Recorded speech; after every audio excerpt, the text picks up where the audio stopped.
you're anything like me, nausea and those horrible feelings of bloating are disrupting your night shift. And while there are so many reasons why this is the case, today I want to talk about food. Which one should you avoid or even cook differently to change and better your experience whilst on night shift? Before we jump in, I just want to mention that no two night shift workers are the same. So there might be some foods on this list that set you off and do horrible things to your belly, but your friends on night shift absolutely love it and cause them no grief. So just consider your own health as you go through this list and be very careful in comparing yourself to others. Now, this first point is going to make me probably look like a little bit of a pig, but I'm just going to say it anyway. And that is eating too much hummus. Now, this chickpea-based dip is super healthy for you, and it's a great alternative, to other dips such as cream cheese or something else that's a bit fattier. But you might just be eating too much of it, which is causing those awful bloating and nausea feelings. So when you go to a night shift, don't bring this whole packet with you. Maybe stick it in something a little bit smaller, like a container like this or something like this if you want a little bit more. But maybe 2 tablespoons of hummus is really all you need, rather than bringing this whole thing, because on nights you might be tempted to overeat, as I mentioned before, and before you know it, you've eaten this whole damn thing. So minimize what you're eating, and this first tip may help take away your nausea. The next culprit here could be carbonated drinks. I'm a huge fan of Coke Zero, particularly at night, because sometimes I get a little bit over water. So Coke Zero is a perfect, alternative to spice things up a little bit. However, the bubbles that's inside Coke Zero and all carbonated sodas and soft drinks the air bubbles in these drinks get caught in your belly and is what could be causing your bloating and also that horrible nausea feeling, particularly if you drink it with a straw. The air that's in the straw also means you're getting more air caught in your belly. So if you're going to drink this, I like to drink the little smaller cans that are about half the size of this, and don't drink it with a straw. Try to have this maybe on the odd night, not every night. So as an alternative, what can you do? Well, you could spice up your water with some herbs, basil, mint, or basil's a little bit weird. Someone at work does basil, but anyway, I'm more of a mint girl. And also putting a little bit of fruit in there as well. Some orange, lemon, lime, strawberries can sort of spice up your water too. Of course, caffeine, tea, coffee, these are great alternatives that you can have to soft drink or soda, but just remember to stay away from them about 5 to 6 hours before you're going to go to sleep, so you can actually get the sleep that you deserve. Now, this next one is wheat. Now, this may seem immediately obvious to a lot of you, and I'm sure alarm bells are going off when you think about breads and pastas because they contain gluten. Now, you may not be gluten intolerant, but a lot of night shift workers find that too much gluten overnight can lead to nausea and feelings of bloating because our digestive system is slowed and everything just takes a lot longer.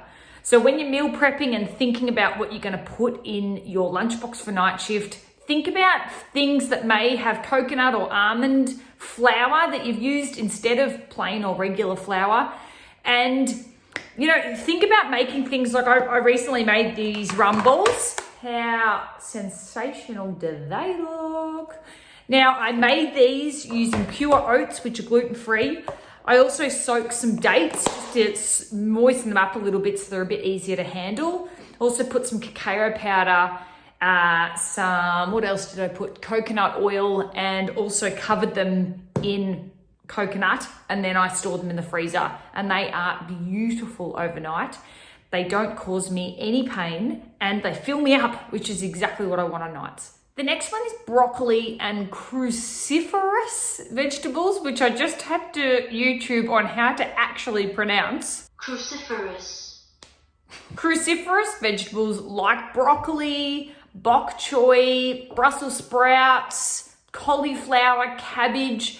These sort of foods, though they're super healthy and they've got a lot of vitamins in them, When we eat them raw, they can do terrible things to our nausea and bloating. They're called FODMAP foods. They sort of come under the umbrella of these foods, which don't like being digested very much, therefore making it super uncomfortable for us at night. So if you do like these kind of veggies, you don't have to totally eliminate them. Just maybe consider throwing them in a stir fry, adding some oyster sauce, and voila, hopefully your bloating and nausea will disappear. The next one here is onions, particularly the raw ones. Some people are super sensitive to onions and also garlic. Some people are particularly sensitive to these types of foods because they're those high FODMAP foods again that we talked about earlier. But some people find that purely cooking these, cook the garlic before you eat them, don't eat them raw, such as if you had a salad, for example. Maybe either skip the onion or cook it before you put it in, can help those effects of nausea and the bloating. The next one is apples. Now, this is a huge problem for me personally because I love apples, but within 5 minutes of eating them at night, there is instant regret, pain, nausea, all the things. So if you're like me, maybe stay away from apples overnight and try to avoid that high fructose fiber big hit that you get from eating one of these bad boys. Or consider stewing your apples and making like an applesauce puree in your days off as a bit of a meal prep, so then you can enjoy this beautiful apple goodness overnight that you can heat up, and it's a healthy, warm, delicious snack that you can have, to give you that natural healthy boost at 3-4 o'clock in the morning. Now the next ones are beans and legumes. Now these might set off some alarm bells as well, similar to the wheat and gluten thing we talked about earlier. Though these foods are super rich in protein, fiber, healthy carbs, they can do horrible things to our digestion overnight.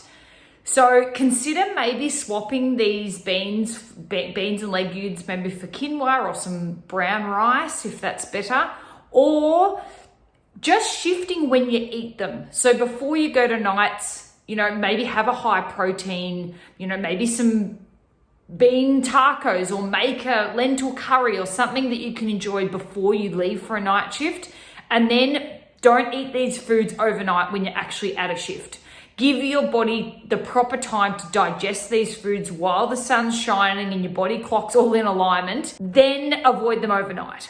There's one recipe that I've absolutely loved recently on the Deliciously Ella app, which is roasted vegetable and butter bean stew. It sounds a lot, but it is absolutely delicious. The next one is dairy. How do you feel on night shift after you've had a big coffee full of normal milk?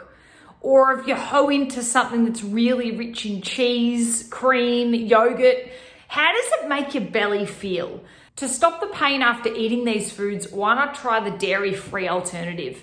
It might take your taste buds a little while to get used to the different flavors, and it might take you, maybe a couple of nights to develop new habits into eating the dairy-free alternative, but it could do absolutely wonders for that nausea and bloating feeling and let you actually enjoy your night shift and focus on your work.